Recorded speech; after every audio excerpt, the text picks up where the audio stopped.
नमस्कार, मैं हूं पल्लवी झा। आपकी सेहत में आपका बहुत बहुत स्वागत है। और आज इस खास कार्यक्रम में हम बात करने जा रहे हैं एक ऐसी बीमारी की जिसकी संख्या दुनिया में बेहद कम है, जिसे लेकर WHO के मुताबिक 10,000 से 20,000 जीवित जन्मों में से किसी एक में पाया जाता है। ये ऐसी बीमारी है। इस बीमारी में शारीरिक कमजोरी, मांसपेशियों का सिकुड़ना और चलने फिरने में समस्याओं का आना है, जो धीरे धीरे मौत का कारण बन जाता है। आज ये खबर हर उस माता पिता और अभिभावक के लिए बेहद जरूरी है, क्योंकि ये बीमारी नन्हे मुन्ने मासूमों से जुड़ी हुई है। ये वो बीमारी है जिसका इलाज संभव तो है, लेकिन ज्यादातर लोगों के लिए असंभव है।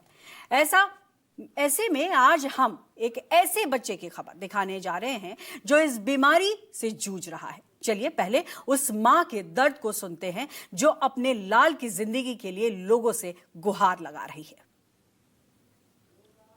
मेरे पास वर्ड्स नहीं है। ये मेरा फर्स्ट बेबी है। बहुत मन्नतों के साथ पैदा हुआ था। इसके लिए जब ये पैदा नहीं हो रहा था तो मैं जगह जगह डॉक्टर्स के पास गई थी। एक डॉक्टर ने मुझे ट्यूब टेस्ट बोला, जो नॉर्मली कोई डॉक्टर सजेस्ट करता नहीं है। मैंने बिना सोचे समझे ट्यूब टेस्ट भी कराया कि मेरा बेबी इस दुनिया में आ जाए। जब यहाँ हम लोग बहुत खुश थे। जैसे इस बीमारी का पता चला, मेरी पूरी लाइफ डिस्ट्रॉय हो गई। मैंने जगह जगह लोगों से हेल्प मांगी, किसी ने हेल्प नहीं करी, ना फ्रेंड्स ना relatives. Even I am working, मेरी कंपनी ने भी मेरी कोई हेल्प नहीं करी। उन्होंने बोल दिया we can pray for a miracle. मैं बस एक ही चीज बोलना चाहती हूँ, प्लीज आई बेग यू, मैं आप लोगों से हाथ जोड़ के रिक्वेस्ट करती हूँ, मेरे बच्चे की लाइफ सेव करने में मेरी हेल्प कर दीजिए। आप लोगों की विशेष से, आप लोगों के 100 रुपए से भी मेरे बच्चे की जान बच सकती है। मैं जिंदगी भर एहसान नहीं भूलूंगी कि दिल्ली की जनता ने मेरी मदद की थी, लोगों ने मेरी मदद की थी मेरे बच्चे की जान बचाने में। इस टाइम मेरे पास मेरे बच्चे के अलावा और कुछ भी नहीं है। तो आपने सुना रोती बिलखती मां के दर्द को, और इसी उम्मीद के साथ ये दर्द आपको भी महसूस हो, ताकि इनकी मदद के लिए आप आगे आए। न्यूज़ 24 के मुहिम के साथ आप जुड़िए, क्योंकि आज वो मां हमारे साथ स्टूडियो में मौजूद है, और साथ ही विशेषज्ञों का एक बड़ा पैनल भी मौजूद है, जो स्पाइनल मस्कुलर एट्रोफी, जिसे शॉर्ट फॉर्म में SMA कहते हैं, से जुड़ी बीमारी के बारे में तफसील से बताएंगे। हमारे साथ जो विशेषज्ञ जुड़े हैं, आइए उनका हम तारुफ करा देते हैं। प्रोफेसर डॉक्टर शेफाली गुलाटी, जो कि दिल्ली एम्स में कार्यरत हैं और देश की जाने माने डॉक्टरों में से एक है। साथ ही हमारे साथ जुड़ रहे हैं डॉक्टर शंकर आचार्य, जो कि चेयरपर्सन है स्पाइनल सर्जरी के और गंगाराम हॉस्पिटल से इस वक्त कार्यरत है। साथ ही साथ डॉक्टर सुनीता बिजरानिया माहे, जो कि सर गंगाराम अस्पताल से ही हैं, और जो विभाग है उनका वो है इंस्टीट्यूट ऑफ मेडिकल जेनेटिक्स, यानी जेनेटिक्स को लेकर के उनकी जो विशेषज्ञता है उसमें वो जुड़ी हुई हैं और सर गंगाराम अस्पताल से जुड़ी है। और साथ ही वो माता पिता भी हमारे साथ जुड़ रहे हैं, जिसकी जो हालत है इस वक्त उसको शब्दों में बयां कर पाना बहुत मुश्किल है। लेकिन न्यूज़ 24 ये मुहिम इसीलिए लेकर आया है ताकि ज्यादा से ज्यादा लोगों तक इस बीमारी की जानकारी तो पहुंचे ही, लोग आगे बढ़कर इनकी मदद भी करें। तो सबसे पहले मैं रुख उस परिवार का करना चाहूंगी जिस पर यह पहाड़ टूटा है, और उनकी मां श्वेता शर्मा का, जो इस वक्त स्टूडियो में हमारे साथ मौजूद है। श्वेता, बहुत बहुत स्वागत है आपका। ये जरूर है कि ये इस वक्त कष्ट की घड़ी है, और ऐसे में आपकी हमने बातें भी सुनी, आपके बारे में आपने जिस तरीके से बताया कि बच्चे की हालत इस वक्त क्या है इस वक्त हालत, एक बार फिर से हमारे दर्शकों को बताइए। कब ये डिटेक्ट हुआ कि बच्चे को SMA है, और तब से अब तक में क्या कुछ बीता है आप पर? हमारा बच्चा जब 1 साल का हुआ था तो हमें लगा कि नॉर्मली लड़के धीरे चलना शुरू करते हैं तो ये भी धीरे चलेगा। कुछ ठंड का भी टाइम था, हमने अवॉइड करा।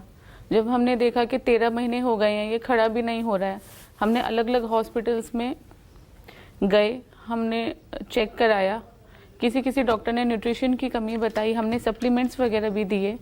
जब कुछ इम्प्रूवमेंट नहीं हुआ आफ्टर 15 डेज, तो हमने डॉक्टर ने हमें SMA टेस्ट कराने के लिए बोला कि आप ये टेस्ट करवाओ और देखते हैं इसका क्या रिजल्ट आता है। नॉर्मली इस टेस्ट के बारे में कोई डॉक्टर या फिर कोई भी पेशेंट या कोई भी मेडिकल फील्ड से जुड़ा हुआ इंसान बात नहीं करना चाहता, बिकॉज वो अच्छे से जानते हैं कि ये कितनी बड़ी चीज़ है एक छोटे से बच्चे के लिए। इसके बारे में आप पहले जानती थी श्वेता? मैं इसके बारे में पहले नहीं जानती थी, मुझे नहीं पता था कि SMA जैसा कोई डिजीज़ होता है। जब हमने वो टेस्ट कराया तो मेरे बच्चे का SMA डायग्नोज हुआ। हमें बताया गया कि उसका जो SMA1 जीन है वो ऑलरेडी डिलीट हो चुका है और SMN2 की कुछ कॉपीज़ अवेलेबल हैं, जिसकी वजह से वो क्रॉल तो कर रहा है लेकिन वो खड़ा नहीं हो पा रहा है। और हमें 2 महीने पहले पता चला। हमने कंफर्म करने के लिए अलग अलग हॉस्पिटल्स में गए, गंगाराम में भी गए, वहाँ हमने दोबारा टेस्ट कराया। उसमें फिर से जब डायग्नोज हुआ तो हम टूट चुके थे पूरे तरीके से, हमारी लाइफ डिस्ट्रॉय हो चुकी थी। हमें नहीं समझ आ रहा था कि हम क्या करें, क्योंकि हमारे घर में फर्स्ट चाइल्ड है, पहला बच्चा है, इतनी उम्मीदों से हुआ, हम लोग बहुत खुश थे। और जिस दिन हमें पता चला, मेरे और मेरे हस्बैंड की लाइफ तो डिस्ट्रॉय हो गई थी। हमें समझ ही नहीं आ रहा था हम क्या करें। आपके हस्बैंड भी यहाँ पर मौजूद है। अद्वैत, छोटे से बच्चे मासूम किया कि ज़िंदगी इस वक्त जो है वो एक तरीके से कहें तो ज़िंदगी और मौत के बीच में झूल रही है। विवेक, आपसे मैं सवाल करना चाहूँगी। माँ की क्यों दर्द को तो हम समझ रहे हैं, लेकिन ये दर्द इतना बड़ा है। जब ये बात आपको पता लगी और अभी तक में क्या कुछ बीता है, एक बार आप अपनी बातों से हमें बता पाएं। मैडम, जब हमें इसके बारे में पता चला 2 हफ्ते तक तो पूरा फैमिली इतना मेंटली डिस्टर्ब था। मतलब हम लोगों को होश नहीं था कि क्या हो गया है, कैसे हम इसको ओवरकम करेंगे। 17 करोड़ रुपए का इसका इंजेक्शन है जो अवेलेबल है। मतलब सोच के भी किसी से डिस्कस कर रहे थे, बहुत से नेगेटिव कमेंट्स भी हमें लोगों ने दिए कि आप दूसरा बच्चा प्लान कर लीजिए, 17 करोड़ फीजेबल नहीं है, कोई भी इतना अमाउंट आपको नहीं फंड करेगा। इमोशनली भी हम उस टाइम पे बहुत ज़्यादा ब्रेक हुए हैं मैडम। 17 करोड़, ये बहुत इम्पॉर्टेंट पॉइंट इसलिए है। और देखिए, जैसे शुरुआत में हमने कहा कि बीमारी भी रेयर है और बचा पाना भी संभव तो है, लेकिन असंभव के करीब है, क्योंकि हर आदमी 17 करोड़ नहीं ला सकता है। तो पहले इस बीमारी के बारे में अब जो है वो जानकारी जुटा लेते हैं और सीधे रुख करते हैं डॉक्टर शेफाली गुलाटी का। डॉक्टर, आपका बहुत बहुत स्वागत है। जब हम SMA की बात करते हैं डॉक्टर, मुझे लगता है बहुत कम लोगों को इसके बारे में नॉलेज है, और जिनके पास नॉलेज है भी वो भी असहाय हैं, क्योंकि इंजेक्शन इसका बहुत महंगा है। ये बीमारी क्यों होती है, और अगर होती है तो इसको अभी तक ठीक करने की जो कवायद है वो कहाँ तक है, और ये इंजेक्शन क्यों महंगा है? स्पाइनल मस्कुलर एट्रोफी एक न्यूरोमस्कुलर डिसऑर्डर है, जो जेनेटिक डिसऑर्डर है। जो आपने जब SMN की बात की, अद्वैत की मम्मी ने कहा, तो बेसिकली SMN1 जीन है, उसकी एब्सेंस की वजह से होती है। उसकी कॉपी नंबर 0 होते हैं उसके अंदर, और उसके साथ एक बैकअप जीन होती है सर्वाइवल मोटर न्यूरॉन 2, जिसकी थोड़ी कॉपी होती है डिपेंडिंग ऑन कौन सा टाइप है SMA का। तो बेसिकली इस डेफिशिएंसी की वजह से जो है कि इसमें जो बच्चों की मांसपेशी में कमजोरी होती है, और बच्चे जनरली जब पैदा होते हैं डिफरेंट टाइप्स के SMA होते हैं, टाइप 0 से 1 2 3 4। जो 0 वाले होते हैं तो वो इनिशियली कुछ हफ्तों में पता चलता है और जनरली 6 मंथ्स तक सरवाइव नहीं कर पाते हैं। टाइप 1 वाले जो होते हैं जिसमें 6 महीने से पहले पता चलता है, और वो अल्टीमेटली क्या होता है, बिकॉज बिल्कुल हाथ पैर ढीले होते हैं, सांस में प्रॉब्लम होती है, और वो लेस देन मतलब 2 इयर्स के अंदर उनका जीवन उतना ही रहता है, क्योंकि उसमें बार बार इन्फेक्शन वगैरह निमोनिया हो जाता है और उनकी सर्वाइवल उतना ही रहता है। जो बाकी टाइप 2 वाले होते हैं वो जनरली उसके बाद दे कैन स्टार्ट सिटिंग, उनका ऑनसेट 18 महीने के अंदर होता है और they can start sitting at the maximum.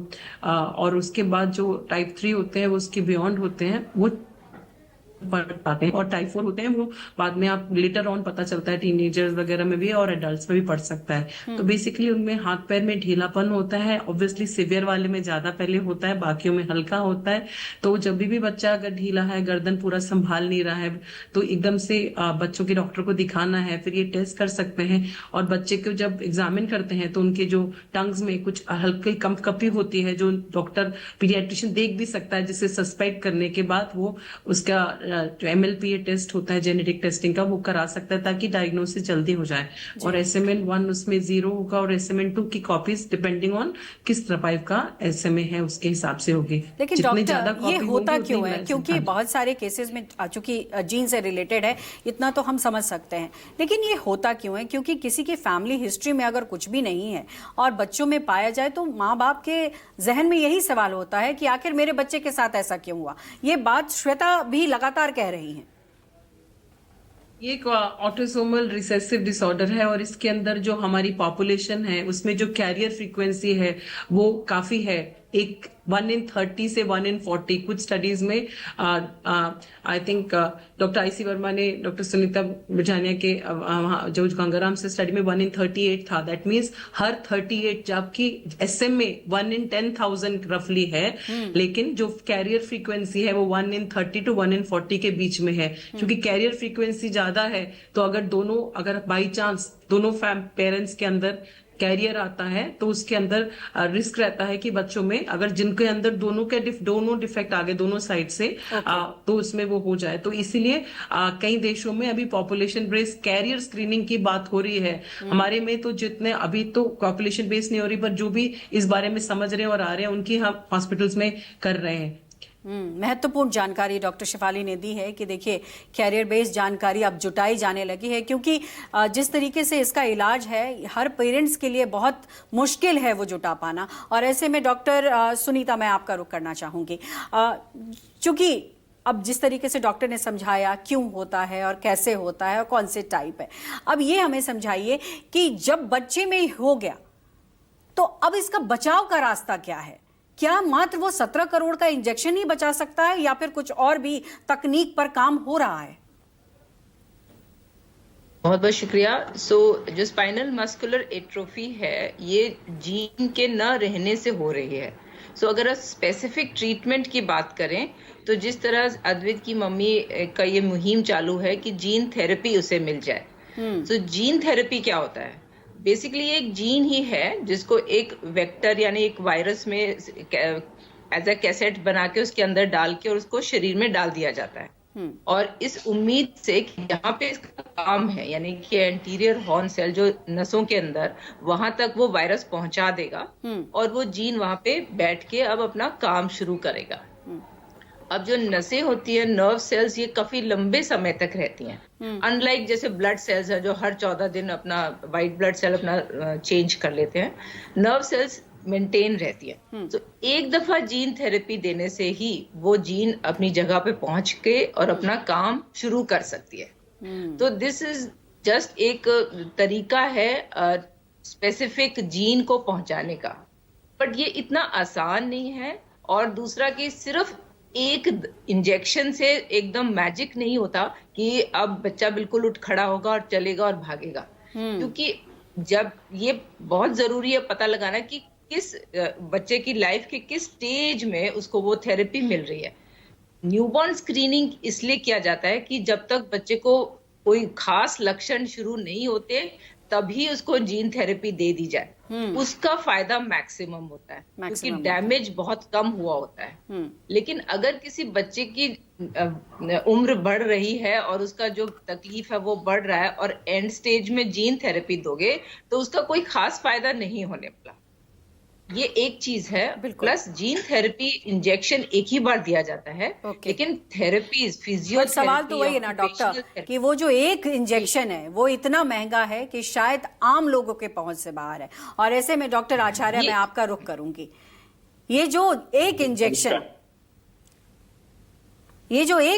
है डॉक्टर, वो एक इतना बड़ा बोझ है, क्या इसके अलावा कोई उपाय नहीं है? और अगर यही उपाय है तो ये इतना महंगा क्यों है? वो तो डॉक्टर सुनीता बताएंगे क्यों महंगा है। हम लोग का रोल एज अ डॉक्टर, वो क्यों महंगा है वो बताएं। इंजेक्शन इसलिए महंगा चलिए, है क्योंकि डॉक्टर संगीता, आप रिसर्च बताएं। बहुत, हाँ, ये रिसर्च बहुत सालों से चल रही है, कम से कम 20 या साल से ये रिसर्च में आ चुका था और उसमें बहुत सारे पैसे लगे हैं।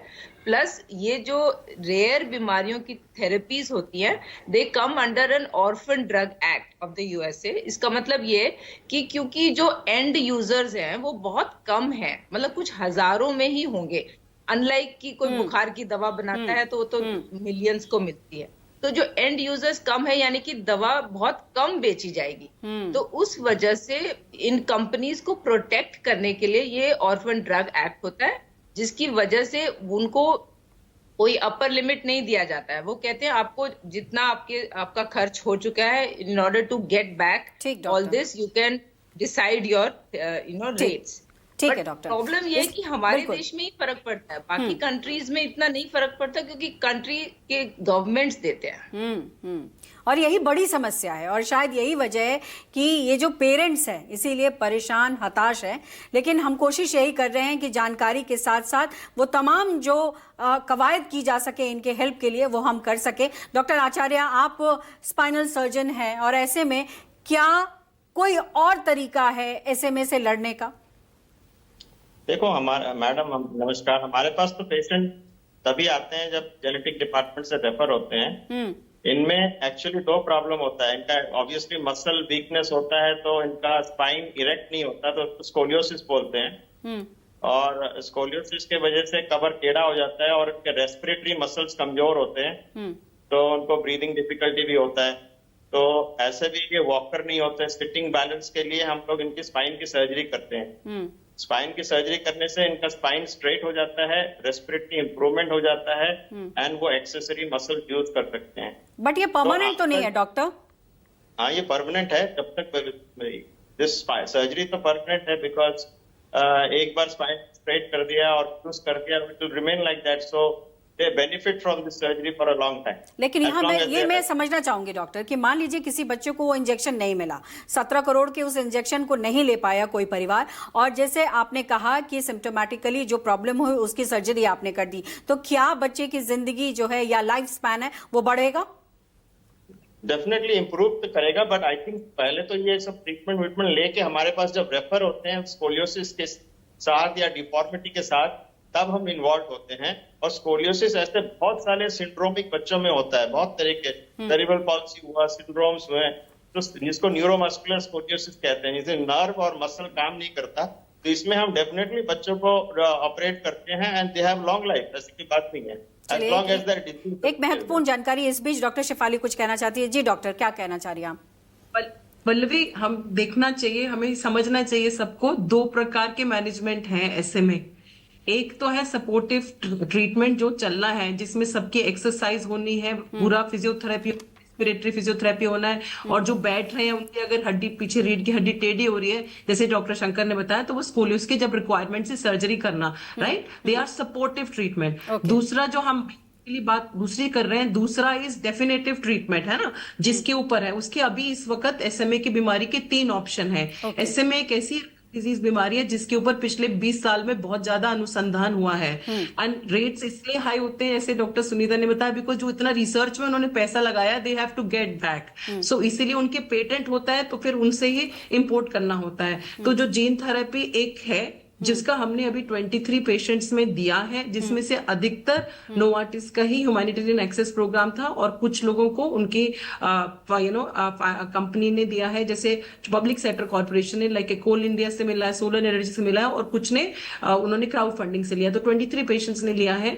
दूसरा अब ये तो है कि जैसे बताया था डॉक्टर सुनीता ने कि जीन को एक वेक्टर में डाल के अंदर इन्फ्यूज किया जा रहा है, जो अंडर 2 years ऑफ एज के बच्चे में अप्रूव्ड है ग्लोबली इन द US, और less than 21 kg in Europe। लेकिन अभी एक रिसर्च चल रही है जो अभी अभी खत्म हो रही है, जिसमें 2 से 18 साल में सेम जीन थेरेपी को लेकिन नस से ना देके रीढ़ की हड्डी से देके किया गया है, और उसका अभी रिजल्ट 15 मार्च को ही पहली बार वर्ल्ड में डिस्क्लोज हुआ है। हम लोग इस साइट में थे, उसके अंदर उसमें बेनिफिट आया है। एक हो गया gene therapy. Second option 2 more options for treatment for this patient definitive. जो हमने SMN2 की बात की थी, दूसरी जो SMN2 है, एक SMN1 जीन मेन जीन है जो एब्सेंट म्यूटेंट है जिसकी वजह से SMA हुआ। SMN2 एक बैकअप जीन है जिसमें से एक थोड़ा सा ही डिफरेंस है, एक ही बेस पेयर C2T का कोई एक बेस पेयर का चेंज है जिसके वजह से एक मेन एक्सॉन होता है 7, वो जब उसका प्रोटीन बन रहा होता है SMN2 में वो एक्सटेरियराइज हो जाता है। जो दूसरी 2 नई दवाइयां हैं वो SMN2 को के ऊपर ऐड कर रही हैं, वो कोशिश कर रही हैं कि ऐसा चेंज करें SMN2 में कि जो एक्सॉन 7 बाहर निकल रहा है उसको इंक्लूड किया जाए। तो उसकी 2 दवाइयां, एक रिस्डिप्लैम है जो मुंह से दी जाती है जो कि DCGI अप्रूव भी है, जो 8 अगस्त 2020 में FDA अप्रूव हुई थी फॉर 2 मंथ्स एंड अबव, और अब वो अंडर 2 मंथ्स भी अप्रूव हो गई है और वो DCGI भी अप्रूव्ड है। वो ओरली दवाई देनी है लाइफ लॉन्ग। लेकिन डॉक्टर दवाई है बिल्कुल आपने कहा, डॉक्टर शिफाली आपने जिस तरीके से कहा और बाकी हमारे पैनलिस्ट ने भी जो कहा, ये बात सही है कि अनुसंधान हो रहा है, रिसर्च हो रहा है, लेकिन आज भी श्वेता शर्मा या विवेक शर्मा ये गुहार लगा रहे हैं, अगर मदद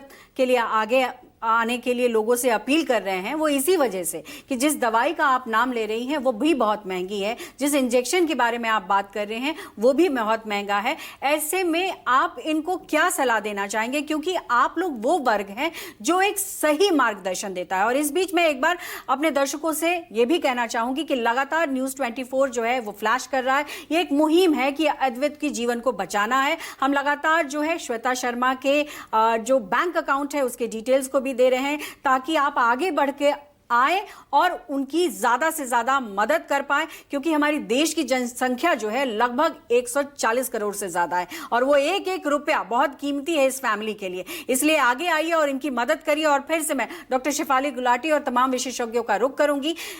डॉक्टर, कैसे ये आगे बढ़ें, किस तरीके से अपने बच्चे को बचाएं? गवर्नमेंट की जो रेयर डिजीज पॉलिसी है उसके अंदर 3 कैटेगरी आती है, ये 3rd कैटेगरी में आती है जिसमें बहुत एक्सपेंसिव दवाई मिलनी होती है। तो इसके अंदर जो गवर्नमेंट ने ओवरऑल बिकॉज सारे सिटीजन ऑफ इंडिया के लिए बनाया, तो उसमें उन्होंने 50 लाख की सीलिंग दी हुई है पर patient as of now, right. तो उसी और ये वाली तो ऑब्वियसली उससे ज्यादा है। इनका कॉस्ट आपने बताया 16.8 करोड़ है, पर उन्होंने अब थोड़ा कम कर दिया है। दूसरा जो रिस्डिप्लैम है उसका 20 किलो के बच्चे का जो कॉस्ट आता है, जो कंपनी उनको कुछ देती है, एक खरीदो इतनी फ्री बॉटल्स, तो उसके अंदर 72.8 लाख पर ईयर आता है। तो बेसिकली अभी तो यही होता है, जो हमारे पास पेशेंट आ रहे थे पहले, जो ह्यूमैनिटेरियन एक्सेस प्रोग्राम का स्कीम चल रहा था जो खत्म हो गया है 31 जुलाई लास्ट ईयर को, उसमें डाल रहे थे बच्चों के लिए। और बीच में अब ये रिस्डिप्लैम के लिए हम लोग इनको रेयर डिजीज के थ्रू अप्लाई कर रहे हैं। At least some medicine started and then उसके आगे वो देखा जाएगा कि कैसे आगे होगा। मीनवाइल कि इवन कुछ एनजीओज ने लाइक ORDI ने क्राउड फंडिंग प्लेटफॉर्म्स दिया है। इवन सरकार के जो उन्होंने क्राउड फंडिंग का प्लेटफॉर्म है जिसमें उसको एक्टिवेट करा जा रहा है कि लोग फंड करें, डिफरेंट कंपनीज फंड करें, ताकि उस crowd funding platform of the government of India से भी इनको डाइवर्ट हो, because the amount is too much overall. And so that is what you know and people are doing. And I told you, जो हमने first gene therapy India में हुई थी SMA की, हमने 29 मई 2020 में की थी, पीक कोविड टाइम में, क्योंकि उसका लॉटरी निकला था just before the Covid started. तो वो बच्चा भी जो सर नहीं संभाल पा रहा था अभी can able to sit without support and all. पर ये इनको भी समझना है कि मैजिकल नहीं होगा, थिंग्स विल इंप्रूव। क्योंकि अगर लेस देन 6 वीक्स के बच्चे में अगर हम डायग्नोज करें और उसको दें तो उनके नियर नॉर्मल माइलस्टोन्स हो जाते हैं, लेकिन वो हमारे यहाँ पे पॉसिबल नहीं है, क्योंकि न्यूबॉर्न स्क्रीनिंग अगर हम करेंगे तो हमारे को ट्रीटमेंट देना पड़ेगा, तो वो सब सिस्टम इकोसिस्टम बनना पड़ेगा। बिल्कुल, और इसीलिए डॉक्टर आप जैसे सरीखे के लोग यहाँ पर मौजूद हैं और जिस तरीके से और जिस बारीकी से आप तीनों जो बता रहे हैं हमारे दर्शकों को और यहाँ पर बैठे श्वेता शर्मा और विवेक शर्मा को, मुझे लगता है कि कहीं ना कहीं ये जानकारी उनको फायदा पहुंचाएगी। लेकिन एक बार मैं फिर श्वेता आपका रुख करना चाहूंगी। श्वेता, आपने सुना कि क्या कुछ डॉक्टर्स ने कहा, क्या दिक्कत है, क्या परेशानी है, और आज हमारे दर्शकों के साथ साथ किन लोगों से आप अपील करना चाहेंगे? देखिए पल्लवी जी, दिक्कत तो है हमारे बच्चे में। वो पहले क्रॉल कर रहा था, क्रॉल करते करते उसका जो स्पीड है वो धीरे हो गया है आज के टाइम पे। हमने जैसे तैसे रिस्डिप्लैम उसका स्टार्ट किया है, बट मैम मैं शिफाली मैम से भी बोलना चाहूँगी कि स्टडी में ये भी आया है कि जो रिस्डिप्लैम है वो एकदम से असर नहीं करता है। वो कम से कम आप 1.5-2 महीने अगर आप उसको लगातार देते हो with the help of the physiotherapy on regular basis on a daily 5 times, तब जाके उसमें थोड़ा थोड़ा असर दिखता है। बट इसके साथ साथ उन 2 महीनों में रिग्रेशन बच्चे का चल रहा है। मेरा बच्चा पहले नी स्टैंड करता था दोनों हाथों को ऊपर करके, आज के टाइम पे वो डरता है, वो रोता है, वो नी स्टैंड नहीं कर पा रहा। वो क्रॉल जितनी तेजी से करता है वो उतना और धीरे धीरे हो रहा है। तो मैम मेरे लिए तो बहुत ज़्यादा दिक्कत है और अमाउंट भी बहुत ज़्यादा है। इवन अगर आप इंजेक्शन, आपकी बात मान के मैं अगर इंजेक्शन की बात भी हटा दूँ, मैम रिस्डिप्लैम भी we can not afford, we are belong from a middle class family, हम रिस्डिप्लैम भी अफोर्ड नहीं कर सकते हैं। The cost is too high. मैं इस दिल्ली की नहीं बल्कि मैं इस देश की जनता से हाथ जोड़ के अपील करना चाहती हूँ कि प्लीज़ आप सामने आइए, आप हेल्प कीजिए, मेरे बच्चे की, मेरी फैमिली की हेल्प कीजिए। मेरी फैमिली और मैं आपका एहसान ज़िंदगी भर नहीं भूलेंगे। मैं माननीय प्रधानमंत्री जी से भी अपील करना चाहती हूँ कि वो भावनात्मक नेचर के हैं। प्लीज़ आप सामने आइए, मेरी गुहार सुनिए, एक माँ की गुहार सुनिए। प्लीज़ आप सामने आके हमारी हेल्प कीजिए, मेरे बच्चे को बचा लीजिए। मेरे पास ज़्यादा टाइम नहीं है, मेरा बच्चा ऑलरेडी 15 मंथ्स का हो चुका है और उसमें अभी दवाई का कोई असर नहीं दिख रहा है। वो रोता रहता है, मैं उसकी शक्ल देख के मुझे ऐसा लगता है मेरा बच्चा मेरे से बोल रहा है कि मम्मी मुझे बचा लो। मुझे नहीं समझ आता मैं क्या करूं। मैं सिर्फ आप लोगों से अपील कर सकती हूं, अमाउंट बहुत ज़्यादा है, प्लीज़ आपसे जितना हो सके, जितना आपसे हो सके अपना बच्चा समझ के प्लीज़ डोनेट कीजिए।